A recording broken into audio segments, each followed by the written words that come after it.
Hi, everyone. Happy Wine Wednesday. I'm Kelsey here with the Curious Vine Collective. And today I want to talk about a not super fun topic, but something I'm getting a lot of questions about right about this time of year, and that is smoke taint in wine. So let's discuss a little bit about what that is, what you can perceive, and also the questions you can ask to determine if a wine you're wanting to purchase might have smoke taint or not, and what can be done to help mitigate these factors. So, first of all, there can be really pleasant smoky qualities in wine. Definitely in Syrahs, you might get like some smoked meats, especially in like the Rhone Valley of France. If a barrel is used, like a toasted barrel, you might get some really nice toasted qualities to it, a campfire maybe. These are all great things, right? So it's not like all smoke is bad.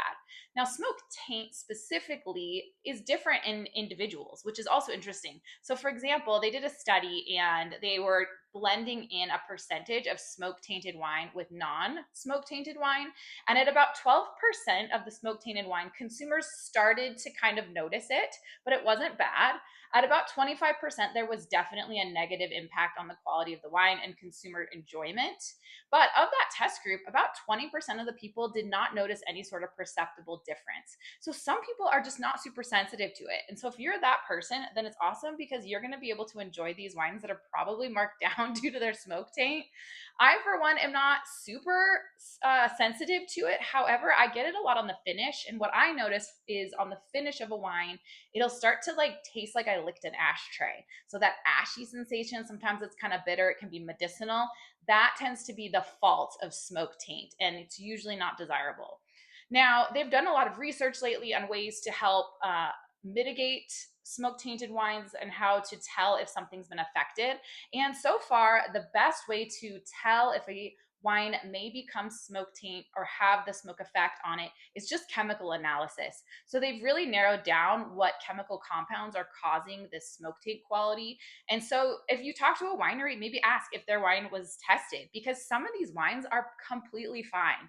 Just because there's a vintage, let's say 2020 in the Willamette Valley, that no one likes to talk about, just because this grape was grown in the Willamette Valley in 2020 does not mean it's going to be smoke tainted. So there's four things that are going to affect how much the smoke taint comes across in the wine.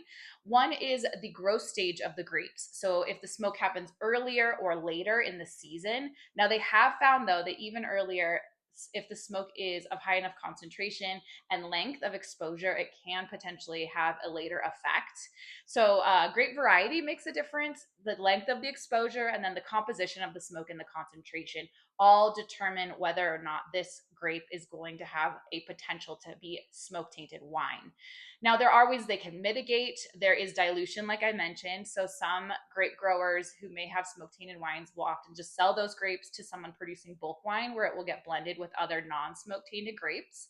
Some producers will just not make that grape in that vintage. They'll just discard those grapes, which is very sad, but we appreciate that because you know that that producer, when you buy their bottle, you're not risking if it's going to be smoke tainted or not.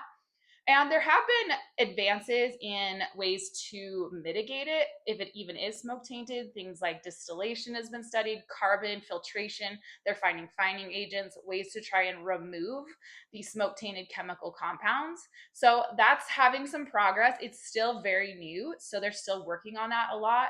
But definitely just asking the winery those questions. Was your vineyard smoke affected? How long? Did you get chemical analysis? Did you do any of these things? All those questions are going to help you. And also, sometimes they don't know until the wine has been in the bottle for a while. And if you happen to get a wine that you get home and decide you think this is smoke tainted, I would definitely go back, talk to the store, talk to the wine shop. A lot of them are really happy to help swap that out for you because sometimes they tasted fine when the wine was bottled, but these chemicals get released as the wine has aged in the bottle. So you can definitely talk to someone about that if you get a bottle. And let's cheers to no smoke tainted wines in 2026. And cheers, everyone.